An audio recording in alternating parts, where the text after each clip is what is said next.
हिंदुओं के लिए इलेक्ट्रॉनिक शमशान घाट बनाने का ऐलान करने वाले अभिषेक बनर्जी की देखिए आज बंगाल में क्या हालत हो गई है। इनका जो घमंड है चकनाचूर कर दिया गया है। इनके कार्यालय पर योगी वाला बुलडोजर चढ़ा दिया गया है। सीएम शुभेंदु अधिकारी ने बंगाल में अब तक की सबसे बड़ी कार्रवाई कर दी है। जो ममता बनर्जी के भतीजे अभिषेक बनर्जी जो 4 मई के बाद सीधा अमित शाह को धमकी देते थे, हिंदुओं पर अत्याचार करते थे, बंगाल में एक अलग सिंडिकेट चलाते थे, आज उसी अभिषेक बनर्जी की गर्मी शांत हो गई है, अकल ठिकाने लगा दी गई है। बता दिया गया है कि अब जो है बंगाल में रहोगे तो कायदे से रहना पड़ेगा। अब तुम्हारी जो मनमानी है बंगाल की धरती पर नहीं चलेगी। दोस्तों नमस्कार, जय हिंद। मेरा नाम है संदीप और आप देख रहे हैं अपना उत्तर प्रदेश। ममता बनर्जी के ये भतीजे अभिषेक बनर्जी जो बंगाल का खुद को बेताज बादशाह समझते थे, लेकिन आज देखिए इनकी हालत क्या हो गई है।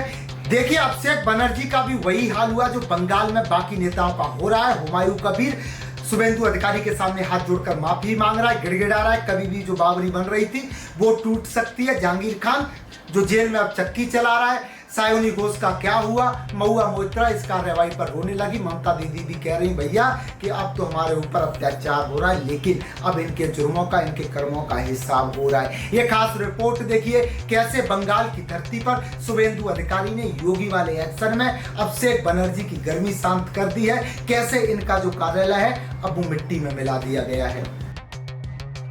बंगाल में हुआ अब तक का सबसे बड़ा ऑपरेशन, मिट्टी में मिला अभिषेक बनर्जी का घमंड। शुभेंदु अधिकारी ने बंगाल में अभिषेक बनर्जी के दफ्तर पर चढ़ा दिया बुलडोजर। बंगाल के योगी ने ममता बनर्जी के भतीजे को कर दिया बर्बाद, कैमरे पर लगे रोने। दोस्तों पश्चिम बंगाल क्या हो रहा है वहाँ, जरा आंखें खोल कर देखिए। ममता बनर्जी के घमंड की लंका ढहनी शुरू हो चुकी है और उनके भतीजे अभिषेक बनर्जी के अवैध साम्राज्य पर कानून का महाबुलडोजर चल गया है। पहले बकायदा अवैध निर्माण पर नोटिस जारी किया गया था, लेकिन जब सत्ता के नशे में चूर नेताओं ने खुद कोई एक्शन नहीं लिया तो आखिरकार योगी स्टाइल में वहां पर गरज उठा बुलडोजर। ये जो मलबा आप देख रहे हैं ये टीएमसी सांसद अभिषेक बनर्जी का वो दफ्तर है जिसे कानून को ठेंगे पर रखकर बिना किसी मंजूरी के खड़ा किया गया था। साउथ 24 परगना के अमतला इलाके में जब कोलकाता नगर निगम का बुलडोजर पहुंचा तो टीएमसी के गुंडों और सिंडिकेट माफियाओं के पैरों तले जमीन खिसक गई। अभिषेक बनर्जी के अवैध दफ्तर को जमींदोज करने से पहले भारी पुलिस बल तैनात किया गया था, क्योंकि हर कोई जानता था कि बंगाल में कानून का राज स्थापित करना कितना मुश्किल काम है। लेकिन इस बार एक्शन आर पार का था। भारतीय जनता पार्टी ने बकायदा 43 ऐसी संपत्तियों के लिस्ट जारी की है जो ममता के भतीजे अभिषेक बनर्जी के बेनामी और अवैध संपत्ति बताई जा रही है। कोलकाता नगर निगम के रिकॉर्ड से निकली इस लिस्ट ने टीएमसी के भ्रष्टाचार की पोल खोलकर रख दी है। अभी तो सिर्फ शुरुआत है। अभिषेक और उनके परिवार की 17 अन्य संपत्तियों पर भी हथौड़ा चलने की तैयारी है, जिसमें उनका शांति निकेतन वाला घर भी शामिल है। इस कार्रवाई से बौखलाए अभिषेक बनर्जी अब कानून की दुहाई दे रहे हैं, कोर्ट जाने की धमकी दे रहे हैं और कह रहे हैं कि हर एक्शन का न्यूटन जैसा रिएक्शन होगा। लेकिन बंगाल की जनता आज हंस रही है और पूछ रही है कि जब आप कहते थे कि भ्रष्टाचार साबित हुआ तो फांसी पर लटक जाऊंगा, तो अब कोर्ट के चक्कर क्यों काट रहे हो? सालों से बंगाल में जो इलीगल कंस्ट्रक्शन, इलीगल सिंडिकेट और इलीगल माफिया राज चल रहा था, आज उसका अंत हो रहा है। बंगाल से आज भय आउट हो रहा है और कानून का भरोसा इन हो रहा है। लेकिन कहानी सिर्फ बंगाल तक सीमित नहीं है। अब रुख करते हैं देश की राजधानी दिल्ली का, जहां संसद का मॉनसून सत्र शुरू होने जा रहा है और सत्र शुरू होने से ठीक पहले इंडी गठबंधन के 2 सबसे बड़े चेहरे ममता बनर्जी और उद्धव ठाकरे को ऐसा करारा झटका लगा है कि एनडीए की ताकत अचानक आसमान छूने लगी है। सबसे पहले बात ममता बनर्जी की करते हैं। लोकसभा में कल तक जो ममता बनर्जी 28 सांसदों के दम पर आंखें दिखा रही थी, विधानसभा चुनाव में मिली करारी हार के बाद उनकी पार्टी ताश के पत्तों की तरह बिखर गई है। टीएमसी के 20 बागी सांसदों ने बकायदा विद्रोह कर दिया और एनसीपीआई नाम का एक नया गुट बना लिया। सबसे बड़ी ताजा खबर यह है कि लोकसभा स्पीकर ने इस बागी गुट को अलग दल के रूप में मान्यता दे दी है और संसदीय कार्य मंत्री किरण रिजिजू ने मानसून सत्र से पहले होने वाली सर्वदलीय बैठक में इन्हें आमंत्रित भी कर लिया।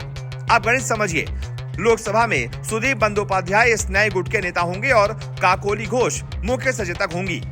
इस ऐतिहासिक टूट के बाद लोकसभा में ममता बनर्जी के पास 28 की जगह अब सिर्फ 8 सांसद बचे हैं। ममता की पार्टी सीधे 5वें नंबर पर खिसक गई है। बौखलाहट में अभिषेक बनर्जी कैमरे के सामने आकर ओपन चैलेंज दे रहे हैं कि अगर बागी सांसद 24 घंटे में या 1 घंटे में ममता बनर्जी के पास लौट आए तो वो राजनीति से इस्तीफा दे देंगे। अरे अभिषेक बाबू, जब चिड़िया चुग गई खेत तो अब इस्तीफे का नाटक किसके लिए कर रहे हो? लोकतंत्र के कमजोर होने का रोना रोने वाले ये भूल जाते हैं कि जब जनता और खुद उनके सांसद उनके तानाशाही रवैये से तंग आ जाते हैं तो ऐसा ही हश्र होता है। ठीक ऐसा ही करारा तमाचा महाराष्ट्र के उद्धव ठाकरे को भी लगा है। उद्धव गुट के 6 बागी सांसद अब एकनाथ शिंदे की असली शिवसेना में शामिल हो चुके हैं और लोकसभा स्पीकर ओम बिरला ने उन्हें भी अपनी आधिकारिक मान्यता दे दी है।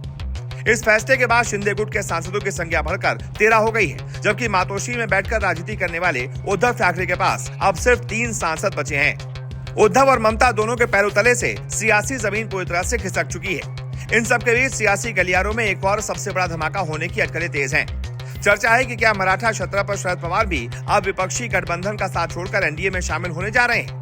सूत्रों के मुताबिक हवाले से खबर है कि परिसीमन बिल पर शायद पवार की पार्टी एनडीए सरकार को समर्थन दे दे, और अगर ऐसा हुआ तो विपक्षी खेमे का नामो निशान मिटना तय है। एक तरफ भ्रष्टाचार पर बुलडोजर का प्रहार है तो दूसरी तरफ संसद के भीतर नंबर गेम का माहौल फेर। विपक्ष का ये पूरा किला अब भरभरा कर गिर रहा है। इस महाकार्रवाई और विपक्षी दलों में मची इस ऐतिहासिक भगदड़ पर आपकी क्या राय है? क्या ममता और उद्धव का सियासी करियर खत्म होने वाला है? कमेंट बॉक्स में अपनी राय जरूर दें। वीडियो को तुरंत लाइक करें, शेयर करें और हमारे चैनल को सब्सक्राइब करना ना भूलें। जय हिंद, जय भारत।